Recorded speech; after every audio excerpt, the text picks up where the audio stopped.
திருப்பலி முன்னுரை.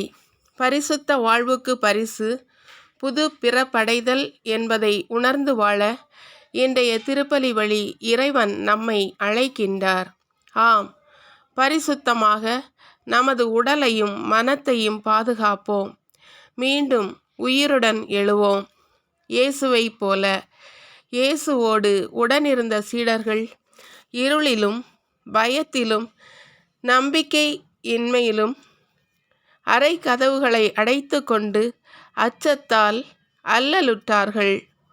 உயிருடன் எழுந்த இயேசுவின் ஆற்றல் அடைக்கப்பட்ட அறைக்குள்ளும் மீட்புக்கான நம்பிக்கையை தந்தது. ஆவியின் வல்லமையால் மண்ணாலான மனிதனுக்கு உயிர் மூச்சை தந்தார் தந்தை கடவுள். மரித்தது போல செயலற்று ஒடுங்கிப்போன மனிதனுக்கு தூய ஆவியின் துணையால் புது பிறப்பளித்தார் இயேசு கிறிஸ்து.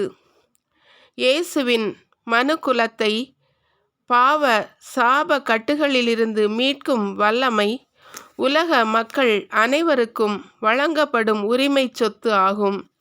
இயேசுவின் உயிர்த்தெழுதல் மூலம் தூய ஆவியை பெற்றுக்கொண்ட நாம் கடவுளின் ஆட்டுக்குட்டியைப் போல மன்னிப்பவர்களாக, ஏற்றுக்கொள்பவர்களாக, உடனிருப்பவர்களாக, பகிர்ந்து வாழ்பவர்களாக வாழ்ந்திடும் வரம் வேண்டி இன்றைய திருப்பலியில் இணைந்து ஜெபிப்போம். வாசக முன்னுரைகள்.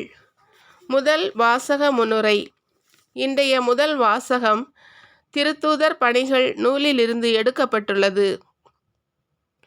இறைவாக்கினர்கள் வழியாக அறிவிக்கப்பட்ட மீட்பராம் இயேசு கிறிஸ்துவை யூதர்கள் பலர் ஏற்றுக்கொண்டாலும் மத தலைவர்கள் போதகர்களை காரணம் காட்டி ஏற்றுக்கொள்ள மறுத்தவர்களும் இருக்கத்தான் செய்தார்கள்.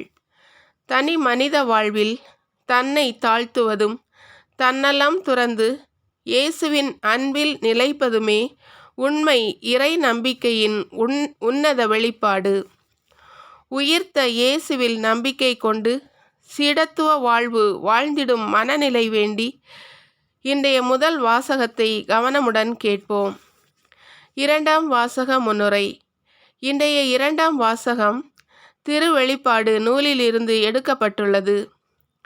யூதர்கள் பிற இனத்தாரால் துன்புறுத்தப்பட்ட காலத்தில் நம்பிக்கையும் ஊக்கமும் ஆறுதலும் தருவதாக இன்றைய இரண்டாம் வாசகம் அமைந்துள்ளது. எச்சூழலிலும் நம்பிக்கை இழக்காமலும் போராட்டங்கள் பெருகும் போதும் மன உறுதி இழக்காமலும் வாழ நாம் அழைக்கப்படுகிறோம்.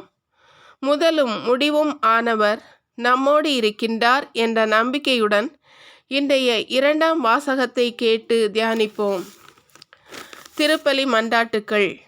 முதல் மன்றாட்டு. அருள் பெரும் ஜோதியே எம் அன்பு இறைவா, அருள் பணியாற்றிட தம்மை தந்து சீடத்துவ வாழ்வில் சிறப்பு பெறும் அருட்பணியாளர்கள் ஒவ்வொருவருக்கும் உடல் உள்ள ஆன்ம நலம் தந்து காத்திடவும் அன்பிற்கும் பாசத்திற்கும் எடுத்துக்காட்டாய் வாழ்ந்த திருத்தந்தை பிரான்சிஸ் அவர்களுக்கு ஆன்ம இளைப்பாற்றியும் அளித்திட வேண்டுமென்று இறைவா உம்மை மன்றாடுகிறோம். இரண்டாவது மன்றாட்டு.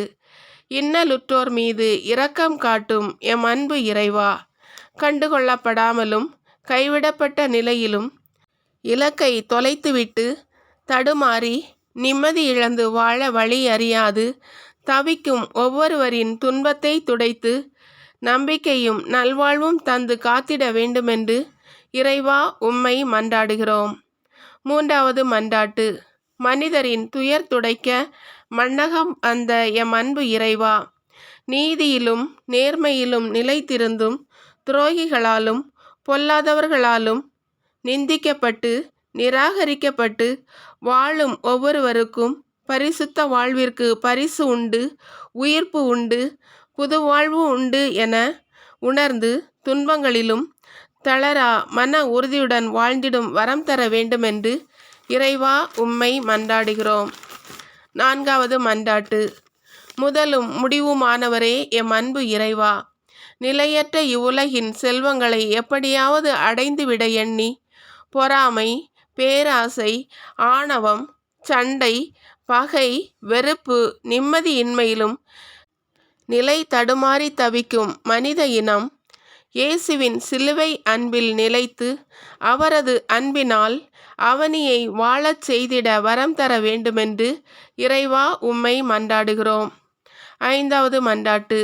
உயிரும் உயிர்ப்பும் நானே என்று மொழிந்த எம் அன்பு இறைவா, நெருங்கிய உறவுகளை இழந்து வேதனையிலும் கவலையிலும் கலங்கி தவிக்கும் ஒவ்வொருவரும் இல்லங்களிலும் இதயங்களிலும் உயிர்த்த ஆண்டவர் செயலாற்றுவதை கண்டுகொண்டு அவரோடு புது வாழ்வு வாழ்ந்திடும் வரம் தர வேண்டுமென்று இறைவா உம்மை மன்றாடுகிறோம்.